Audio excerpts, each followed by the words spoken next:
Nolchi goftaa, nolchi goftaa ko badiisa lubburra, wangeela lubburra, fotoke bahurra, wangeela kayyella urra, ulfinna waaqarra, nuti sarachurra, wangeela kayyella urra, ulfinna waaqarra, nuti sarachurra.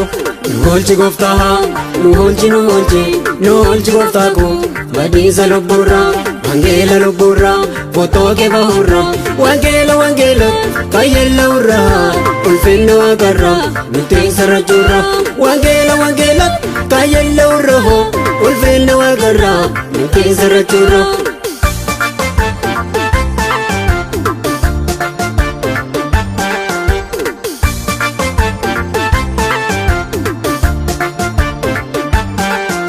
Jiraa jedhee har'a boodee dhabamuun koo gonfoo qophaa'ellee dhaqee todhabuun koo har'as deddeebi'ee ol kaaluu dhiisuun koo bu'aa na qabu na oolcha lubbuu koo har'as deddeebi'ee ol kaaluu dhiisuun koo bu'aa na qabu na oolcha lubbuu koo. Nolchi goftaa, nolchi goftaa koo badiisa lubburra, wangeela lubburra, fotoke bahurra, wangeela kayyella urra, ulfinna waaqarra, nuti sarachurra, wangeela kayyella urra, ulfinna waaqarra, nuti sarachurra.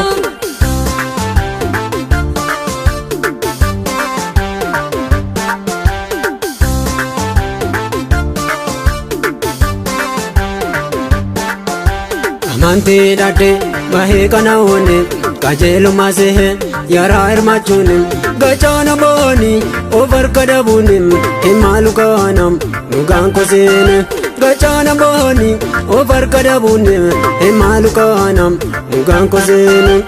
Nolchi goftaa, nolchi goftaa ko badiisa lubburra, wangeela lubburra, fotoke bahurra, wangeela kayyella urra, ulfinna waaqarra, nuti sarachurra, wangeela kayyella urra, ulfinna waaqarra, nuti sarachurra.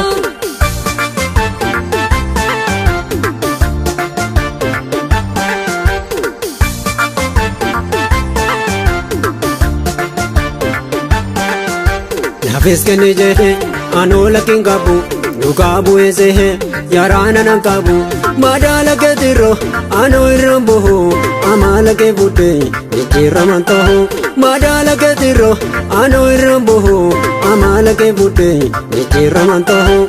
Nolchi goftaa, nolchi goftaa ko badiisa lubburra, wangeela lubburra, fotoke bahurra, wangeela kayyella urra, ulfinna waaqarra, nuti sarachurra, wangeela kayyella urra, ulfinna waaqarra, nuti sarachurra.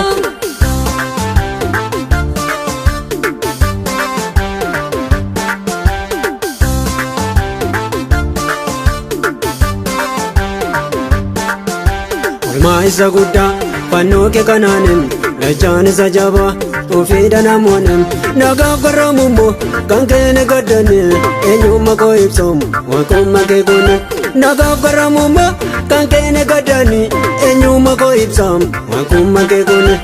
Nolchi goftaa, nolchi goftaa ko badiisa lubburra, wangeela lubburra, fotoke bahurra, wangeela kayyella urra, ulfinna waaqarra, nuti sarachurra, wangeela kayyella urra, ulfinna waaqarra, nuti sarachurra.